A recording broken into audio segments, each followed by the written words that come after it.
অবশেষে ওমানের দুয়ার খুলে গেল বাংলাদেশিদের জন্য। দীর্ঘ প্রতীক্ষার পর শ্রম ভিসা পেতে যাচ্ছে বাংলাদেশিরা। বাংলাদেশিদের অনেকেরই প্রত্যাশা ওমানে আসবেন, কাজ করবেন, ইনকাম করবেন। এবার সেই প্রত্যাশা ইনশাল্লাহ পূরণ হতে যাচ্ছে। খুব শীঘ্রই ভিসা পাবেন বাংলাদেশিরা।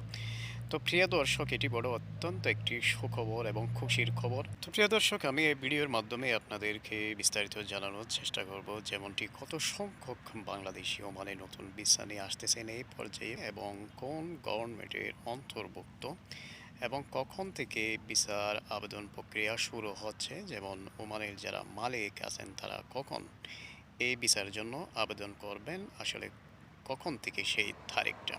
আর হচ্ছে যে গভর্নমেন্টের কথা উল্লেখ করা হয়েছে, শুধুমাত্র কি সেখানে নাকি তাদেরকে আরও অন্যান্য গভর্নমেন্টে বন্টন করা হবে। তো সব কিছু মিলিয়ে আপনাদেরকে বিস্তারিত জানানোর চেষ্টা করব ইনশাআল্লাহ।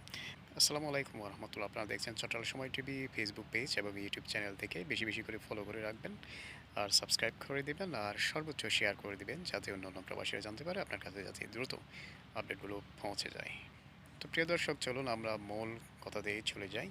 প্রিয় দর্শক, ওমানি এগ্রিকালচারাল অ্যাসোসিয়েশন OAA এর আল দাহিরা শাখা একটি অনুমোদিত শ্রমিক নিয়োগ কর্মসূচির আওতায় আবেদন প্রক্রিয়া শুরুর ঘোষণা দেওয়ায় ওমানের যোগ্য কৃষকরা এখন বাংলাদেশি কৃষি শ্রমিক নিয়োগের জন্য আবেদন করতে পারবেন, এমনটি জানিয়েছেন। সংস্থাটি জানিয়েছে যে শ্রম মন্ত্রণালয় ও রয়্যাল ওমান পুলিশের অনুমোদনের ভিত্তিতে এই নিয়োগ প্রক্রিয়া পরিচালিত হচ্ছে, যার ফলে নিবন্ধিত কৃষকরা বাংলাদেশি কৃষি শ্রমিকদের জন্য ভিসা সংগ্রহের সুযোগ পাবেন। শুধুমাত্র OAA এর আল দাহিরা শাখার নিবন্ধিত সদস্যরাই এই আবেদনের সুযোগ পাবেন, এমনটি জানিয়েছেন। আবেদনকারীদের এবং তাদের কৃষি জমির মালিকানা বা ব্যবহারের সনদ, হেয়াজা, জাতীয় পরিচয়পত্র, শ্রম মন্ত্রণালয়ের বৈধ ওয়ার্ক পারমিট এবং 2026-2027 মৌসুমের কৃষি চাষাবাদ সংক্রান্ত ফর্ম, যেখানে ফসল ও চাষকৃত জমির বিস্তারিত তথ্য থাকবে এবং জমা দিতে হবে। এব্রের আল মোর্তাফায় অবস্থিত সংস্থার কার্যালয়ে 9 আগস্ট থেকে 20 আগস্ট 2026 তারিখ পর্যন্ত সরকারি কর্মঘণ্টা অনুযায়ী সকাল 8টা থেকে দুপুর 1টা পর্যন্ত আবেদনপত্র গ্রহণ করা হবে, এমনটি জানিয়েছেন সংবাদ মাধ্যমে।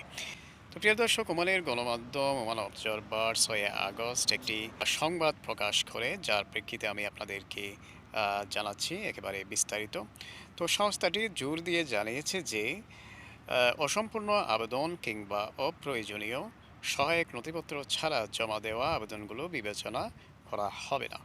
তো প্রিয় দর্শক, আমরা জানার চেষ্টা করব যে কত সংখ্যক বাংলাদেশি নতুন ভিসা নিয়ে ওমানে আসতেছেন। প্রিয় দর্শক, একটি সালাত অফিসের মালিক ওমান অবজারভারকে জানিয়েছেন যে 5,000 বাংলাদেশি কৃষি শ্রমিক নিয়োগের যে অনুমোদন দেওয়া হয়েছে তা শুধুমাত্র ওমান জুড়ে কৃষি বিষয়ক সংগঠনগুলোর নিবন্ধিত সদস্যদের জন্য বরাদ্দ রাখা হয়েছে। ওমান অবজারভার যেটি জানাচ্ছে, এই কোটা বিভিন্ন গভর্নমেন্টের মধ্যে বন্টন করা হবে। এক্ষেত্রে প্রতিটি গভর্নমেন্ট বা কৃষি সংগঠন মোট 5,000 শ্রমিকের বরাদ্দের আওতায় সর্বোচ্চ 330 জন পর্যন্ত শ্রমিক নিয়োগের সুযোগ পাবে।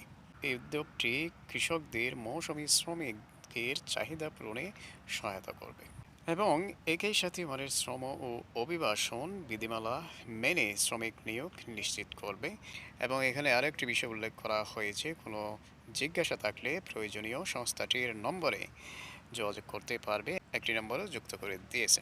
এখানে গুরুত্বপূর্ণ কথা হচ্ছে 9 আগস্ট 2026 থেকে 20 আগস্ট 2026 পর্যন্ত সরকারি কর্মঘণ্টা অনুযায়ী আবেদনপত্র গ্রহণ করা হবে। তো প্রিয় দর্শক, এটি হচ্ছে আপনাদের জন্য গুরুত্বপূর্ণ একটি আপডেট এবং খুবই খুশির খবর। আপনাদের জন্য শুভকামনা, যারা ওমানে আসার জন্য দীর্ঘ প্রতীক্ষায় ছিলেন। প্রত্যাশা ইনশাল্লাহ পূরণ হবে। সবার জন্য দোয়া রইল। সবাই ভালো থাকুন, সুস্থ থাকুন, নিরাপদে থাকুন। আপনাদের কোনো জিজ্ঞাসা প্রশ্ন যদি থাকে, আপনারা আমাদের চট্টগ্রাম সময় টিভি ফেসবুক পেজ এবং ইউটিউব চ্যানেল করবেন। আমি সর্বোচ্চ চেষ্টা করব আপনাদের প্রশ্নের উত্তরগুলো দেওয়ার জন্য। আর আপনাদের জন্য অনেক গুরুত্বপূর্ণ ভিডিও অলরেডি পাবলিশ করা আছে, সামনে আরও গুরুত্বপূর্ণ ভিডিও আসবে। আপনারা চোখ রাখুন, দেখতে থাকুন। আল্লাহ হাফেজ।